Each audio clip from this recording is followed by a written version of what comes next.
வணக்கம். ஆகாஷ்வாணி புதுச்சேரி செய்திச் சுருக்கம் வாசிப்பவர் மலர்விழி. பிரதமர் திரு நரேந்திர மோடி நாளை காணொலி காட்சி மூலமாக நடைபெறும் நிகழ்ச்சியில் பல்வேறு அரசு துறைகள் மற்றும் நிறுவனங்களில் பணிக்கு தேர்ந்தெடுக்கப்பட்ட 51,000க்கும் மேற்பட்ட இளைஞர்களுக்கு நியமன ஆணைகளை வழங்கி உரையாற்ற இருக்கிறார். இந்த 16வது ரோஜ்கார் மேளா என்னும் வேலைவாய்ப்பு திருவிழா ஒரே சமயத்தில் நாடெங்கிலும் 47 இடங்களில் நடைபெறும். இளைஞர்களின் நாடான இந்தியாவில் இளைஞர்கள்தான் வளர்ச்சியில் அதிக பங்களிக்க முடியும் என்று தேசிய பாதுகாப்பு ஆலோசகர் திரு அஜித் தோவல் கூறியுள்ளார். இன்று சென்னை ஐஐடி பட்டமளிப்பு விழாவில் உரையாற்றிய அவர், இளைஞர்கள் புதிய தொழில்நுட்பங்களை உருவாக்கி 2047ஆம் ஆண்டிற்குள் முன்னேறிய நாடாக இந்தியாவை மேம்படுத்த வேண்டும் என்றார். பருத்தி சாகுபடியில் பயிர் நோய்கள் உட்பட எல்லா பிரச்சினைகளையும் தீர்க்க அரசு வழிகாணும் என்று மத்திய வேளாண் அமைச்சர் திரு சிவராஜ் சிங் சௌகான் கூறியுள்ளார். இன்று இந்திய வேளாண் ஆராய்ச்சிக் கழகத்தின் கோவை மையத்தை பார்வையிட்ட அவர் பின்னர் செய்தியாளர்களிடம் பேசுகையில் இவ்வாறு கூறினார்.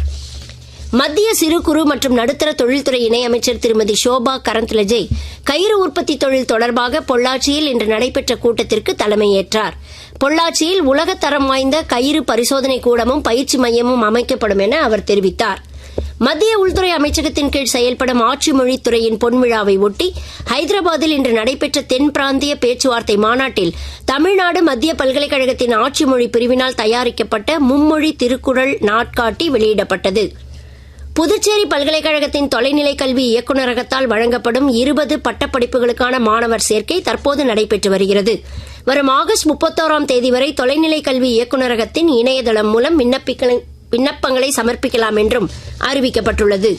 புதுச்சேரி தொழில்நுட்ப பல்கலைக்கழகத்தில் எம்டெக், எம்பிஏ, எம்சிஏ உள்ளிட்ட முதுகலை படிப்புகளில் மாணவர் சேர்க்கைக்கு விண்ணப்பிக்க கடைசி நாள் ஜூலை 21ஆம் தேதியாக நீட்டிக்கப்பட்டுள்ளது.